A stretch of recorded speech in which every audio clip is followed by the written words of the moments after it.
A man was peeing by the roadside. Suddenly, he was dazzled by a stone not far away. Something seemed to be buried in the desert. He brushed away the sand on the surface, only to find it was a huge piece of gold. He wanted to keep it for himself, but noticed his companion watching him, so he called him over. Nick immediately took out a lighter and started burning the stone. Not long after, the stone showed signs of melting, but its color didn't change at all. They confirmed it was a rare nugget. The two got excited and started digging with tools. Unexpectedly, the gold was much bigger than imagined. Even two strong men couldn't move it together. They dug another meter down, only to discover it wasn't just a simple piece of gold, but a mountain of gold. By nightfall, they still hadn't reached the bottom. Thinking about becoming billionaires soon, the two danced with excitement, but they were stumped on how to get the gold out. Nick suggested William drive to town to find an excavator for help, while he stayed to guard the gold. Since the round trip would take at least 6 days, he was experienced in wilderness survival, but William said he was the one who found the gold, insisted on staying himself. Nick had to compromise. The next day, Nick took most of the water, claiming it was to cool the engine, leaving only a small portion for William, and a satellite phone to stay in touch, telling him to hold on. After Nick left, William immediately buried the gold with sand,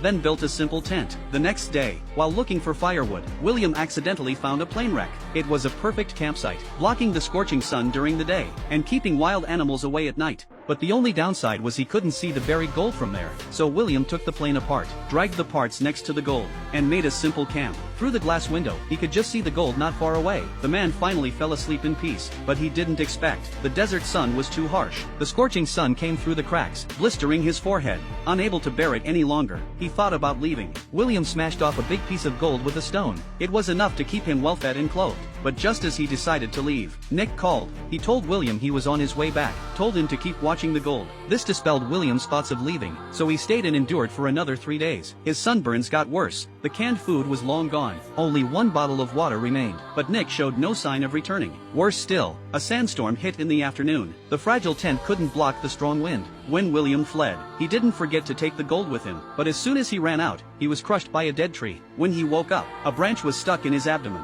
Even so, William still crawled towards the gold. Only when he touched it did he lie down in peace. Finally, on the 6th day, Nick still hadn't appeared. An angry William called him, demanding to know where he was, only to get a perfunctory, "I'll be right there." By then, the weak William was surrounded by wild dogs, in immediate danger, but poor him didn't know. Nick had come back 2 days earlier. He watched William being attacked by wild dogs through binoculars. Only then did William realize he had fallen into Nick's trap. Even on his deathbed, he was still thinking about the gold. Watching William being eaten by wild dogs, Nick smiled happily. No one could take his gold now, but just as he was about to dig up the gold, an arrow shattered all his illusions.